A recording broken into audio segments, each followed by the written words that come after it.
Introdução do tema: Brasil Colônia. A apresentação foi feita para podermos mostrar como era o Brasil naquela época e responder 3 perguntas do PAS 1 de 2017 sobre esse assunto.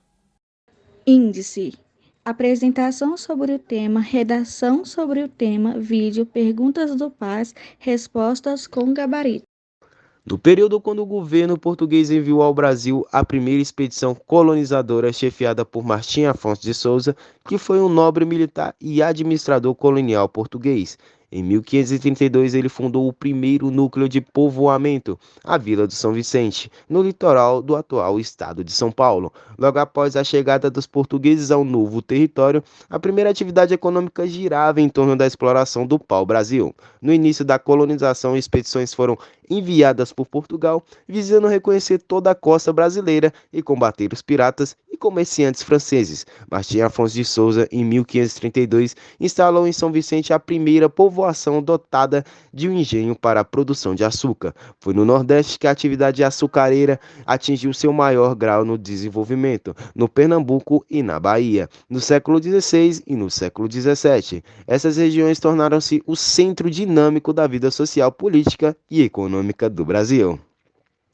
O sistema do governo geral foi criado em 1548 pela coroa com o adjetivo de organizar a administração colonial. Tomé de Souza, de 1549 a 1553, que recebeu do governo português um conjunto de leis que determinava as funções administrativas, judicial, militar e tributária do governo geral. Em 1572, o governo português dividiu o Brasil em 2 governos, cuja unificação só voltou em 1578, governo do Sul, sede em Salvador, e governo do Norte, sede em Rio de Janeiro.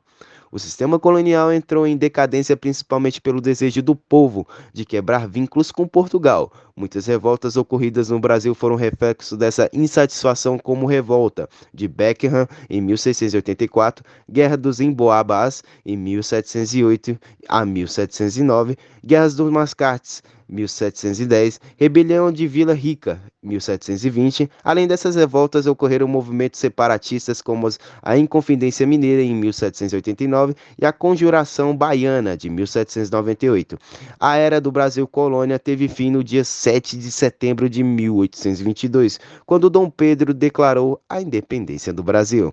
A Era do Brasil Colônia na história do Brasil é a época que compreende o período de 1530 a 1822. Teve seu começo no período quando o governo português enviou ao Brasil a primeira expedição colonizadora, chefiada por Martim Afonso de Souza, que foi um nobre, militar e administrador colonial português. Em 1532, ele fundou o primeiro núcleo de povoamento, a Vila de São Vicente, no litoral do atual estado de São Paulo. No período pré-colonial, logo após a chegada dos portugueses ao novo território, a primeira atividade econômica girava em torno da exploração do pau-brasil, onde não se plantava o pau-brasil, apenas se extraía ele, ocasionando seu desaparecimento na costa brasileira. No início da colonização, várias expedições foram enviadas por Portugal, visando reconhecer toda a costa brasileira e combater os piratas e comerciantes franceses. Para que houvesse uma atividade econômica, Martim Afonso de Souza instalou em São Vicente a primeira povoação dotada de um engenho para a produção de açúcar. Foi no Nordeste do país que a atividade açucareira atingiu seu maior grau de desenvolvimento, principalmente nas capitanias de Pernambuco e da Bahia. Nos séculos XVI e XVII, estas regiões tornaram-se o centro dinâmico da vida social, política e econômica do Brasil.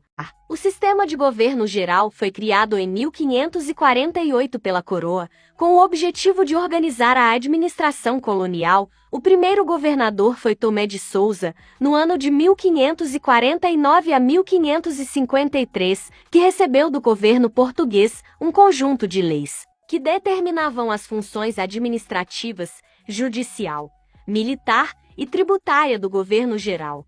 Já o segundo governador foi Duarte da Costa, nos anos de 1553 a 1558, e o terceiro foi Mendes Sá, nos anos de 1558 a 1572. Após a morte de Mendes Sá, em 1572, o governo português dividiu o Brasil em dois governos, cuja unificação só voltou em 1578, que eram o governo do Norte com sede em Salvador e o governo do Sul com sede no Rio de Janeiro. Ameaças ao domínio português se deu, pois, nos primeiros anos logo depois da descoberta, a presença de piratas e comerciantes franceses no litoral brasileiro foi constante. A formação social do Brasil colônia teve três grandes grupos étnicos: o indígena, negro-africano e o branco europeu. Já o objetivo dos colonizadores era a procura de metais preciosos, e as suas descobertas começaram na década de 1690, na região de Minas Gerais. O ciclo do ouro e do diamante foram responsáveis pelo crescimento urbano e comercial. Na crise do sistema colonial, em 1640, o descontentamento com a política econômica da metrópole fez surgir algumas revoltas, entre elas a Revolta de Beckman no Maranhão, a Guerra dos Emboabas em Minas Gerais e a Guerra dos Mascates em Pernambuco. Em fins do século XVIII, teve início os movimentos que tinham como objetivo libertar a colônia do domínio português, entre elas a Inconfidência Mineira de 1789 e a Conjuração Baiana de 1798. No início do século XIX, em 1815, com a elevação do Brasil a categorias de Reino Unido, o território deixa de ser colônia e, mais tarde, a independência do Brasil é realizada em 1822. Perguntas do PAS 1, 2017. Questões 86, 87 e 88. Questão 86. A estrutura pública e a participação feminina na vida pública da Grécia Antiga indicam que as concepções da democracia e da cidadania da antiguidade são semelhantes às do mundo contemporâneo. Questão 87. Embora a liberdade fosse conceito político fundamental da Grécia Antiga, a escravidão era aceita na sociedade grega, o que evidencia que a concepção contemporânea de liberdade é fundamentalmente distinta daqueles que orientavam os gregos. Questão 88. Publicada no dia 16 de 11 de 1889 em uma revista satírica brasileira, a imagem mistura três momentos históricos. O primeiro é aquele em que foi publicada, o segundo é a antiguidade classifica e o terceiro, indicado pelo barrete frígio usado por Atena, corresponde a